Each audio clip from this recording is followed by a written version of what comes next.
I was reading in the book of Ezekiel this morning, and it is a hard book to read. God is telling Ezekiel that when he tells Ezekiel to warn the people to turn from their sins, and if he doesn't warn them, their blood is on his hands. They will still die for their sins, but their blood will also be on him. If he warns them and they don't turn, then it's not on him. God calls us to warn people to turn from their sin. And it's interesting because here's Israel. They have already seen all these great things that God has done for them. They already have his law, his commands, and they already know what's right and wrong. But yet he says they are rebellious people. And they are storing up his wrath, and he's about to pour out his wrath on them. And he's telling Ezekiel to go and warn them.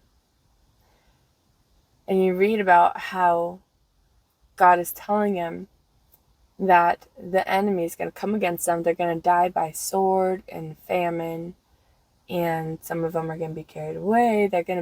It's just going to be horrible. They're going to be dying of starvation in the city. They're going to have very little to eat.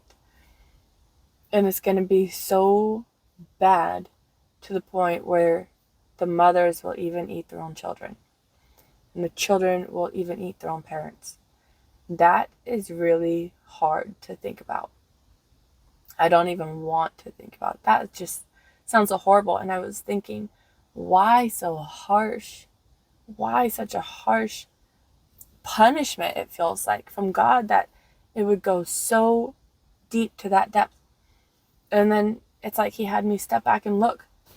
He was warning them. He warned them. They already knew what was right and wrong, but they were rebellious and stubborn in their hearts, and they desired to do their sin rather than to turn to God. And he says, because of your sin, they already knew what was right and wrong. He was going to pour out his wrath on them. They had been storing it up for a while. This wasn't like a one-time mistake, and he's just like, ooh, I'm going to get you for doing that thing. They were storing up his wrath for a while, and he was about to pour it out, but he was warning them first. That is love. He says what they were doing was wrong. They knew it was wrong. And then he warned them to the very detail. He could have allowed them to keep sinning because they knew what was right and wrong. They already knew what was right and wrong. He could have allowed them to keep sinning and storing up his wrath, and then he could have just poured it out on them in anger. But no, he had love for them, and so he warned them before it happened, and he said if they turned from it, he would forgive them. I believe they would have been saved from his wrath pouring out on them because they would have turned back to him. So that's what his wrath was for. He corrects, he disciplines those he loves. He was trying to turn them back to him, but they were stubborn in their hearts and they were rebellious and they wouldn't turn to him. So he sent a warning first.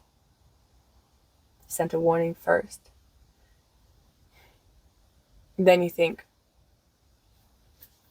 why even punish them so bad? He could have allowed them to continue in their sin. He could have allowed them to continue in their sin all the way to eternal destruction, eternal torment, hellfire that never is quenched, the worms that never die, wailing and gnashing of teeth. He could have allowed them to continue in their sin all the way to their eternal destruction. Then you see how merciful his wrath is.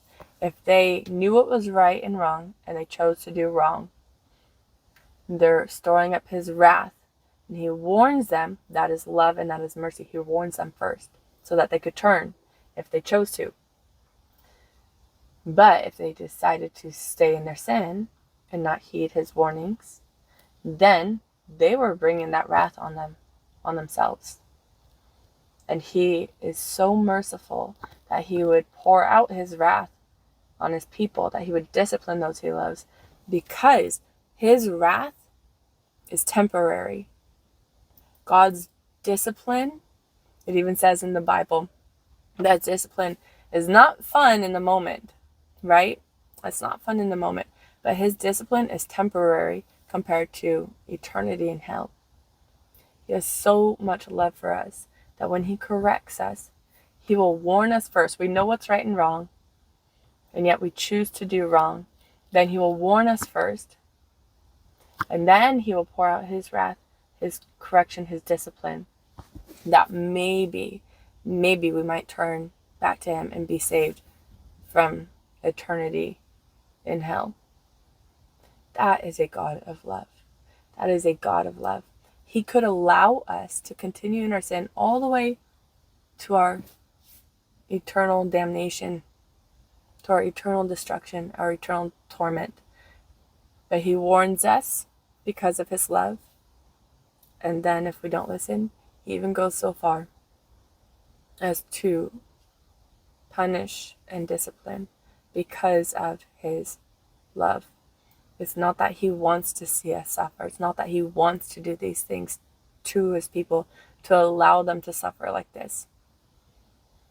They are stubborn and rebellious. People get so stubborn and rebellious that sometimes it takes the worst things to happen to them to turn back to God. If you're maybe in a rebellious time in your life and you feel like God's been warning you,